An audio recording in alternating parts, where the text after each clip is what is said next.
Hello everyone, my name is Colby. For those of you who I haven't met face to face, here's my face.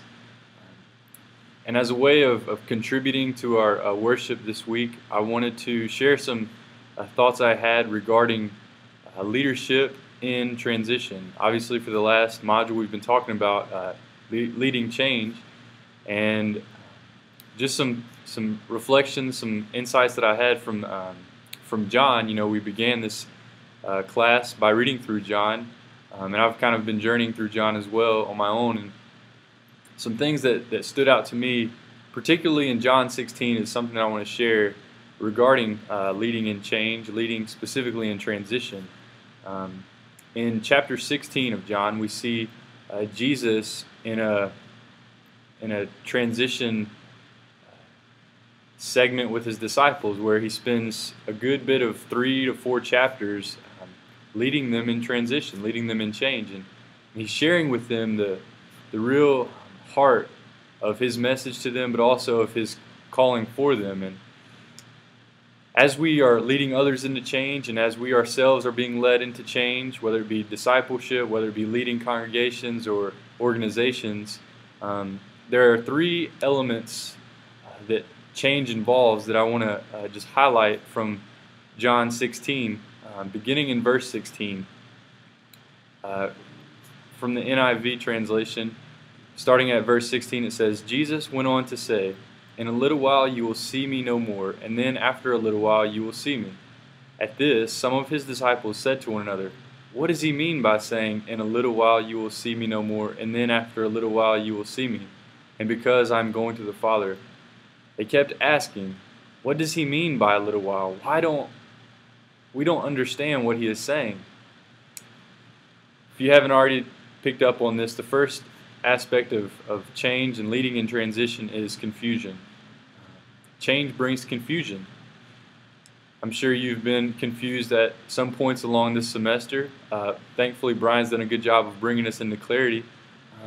But the fact of the matter is change is confusing for people. That's why it's hit over and over again in different slides in different ways throughout the semester. We've heard about the importance of clarity. Now, confusion and clarity I don't see as two combating things, two things that come up against one another. Confusion is just simply the recognition of being led into clarity. We have to get to clarity from somewhere, and that place, I believe, is confusion. The disciples were clearly confused. Switch talks about this in the 3-part framework as what looks like resistance is often a lack of clarity. And if you want people to change, we must provide crystal clear direction.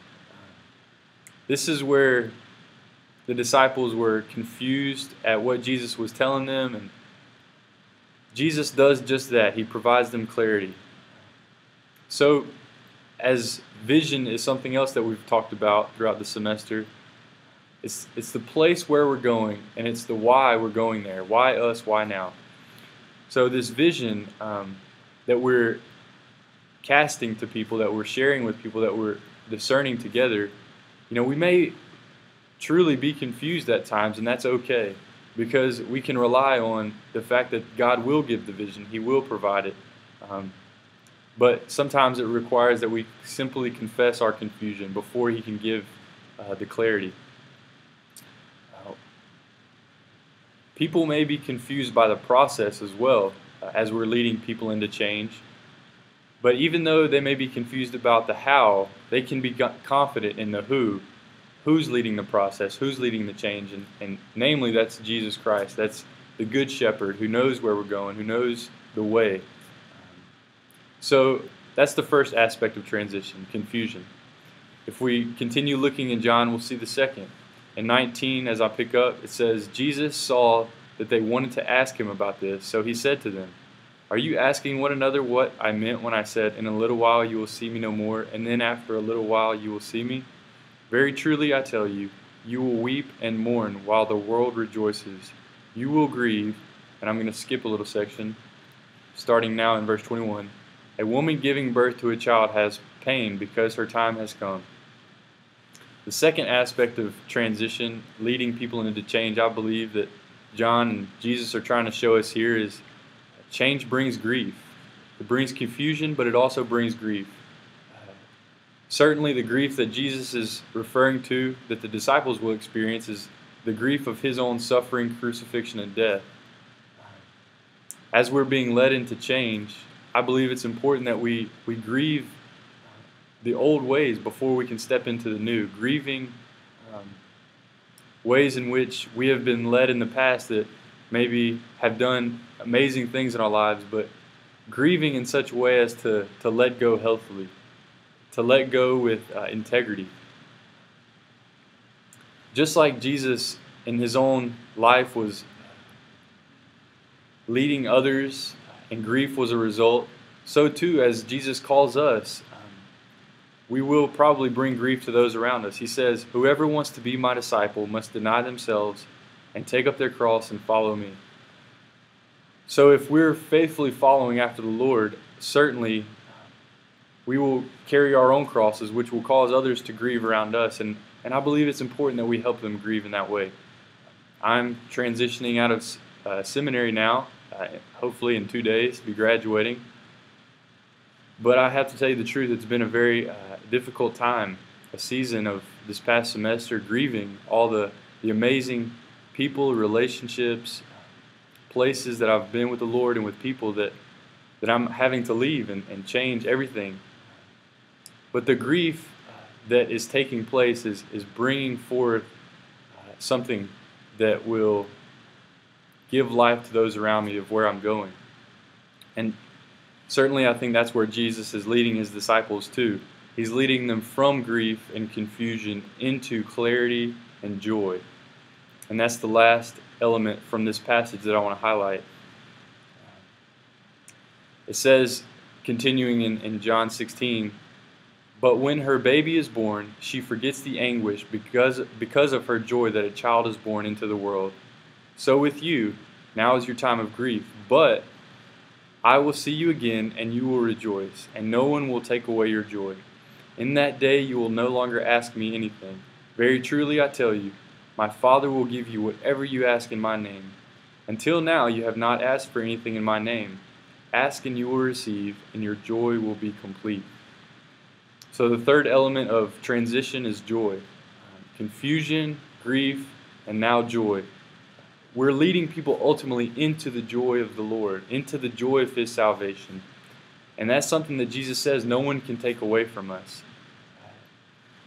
I don't know about you, but I enjoy, I just embrace and live into the joy of making disciples and being made into a disciple myself. Certainly it's confusing and it's filled with grief at times, but it's an amazing joy to watch and to behold the glory of God unfolding all around me and being able to participate in that. And I believe that's where God wants us to know as well, that this work of leading others into change must be under an overall umbrella of joy, must be remembering to not to take ourselves too seriously, to laugh often.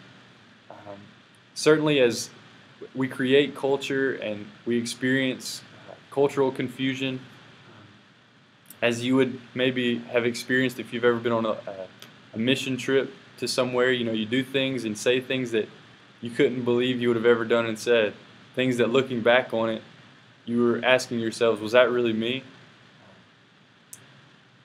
But yet, to live through those moments, we must be able to laugh at ourselves. We must be able to not take ourselves too seriously and realize that it is really the joy of the Lord, the joy of our salvation, that makes the entire process of living as disciples and making disciples possible.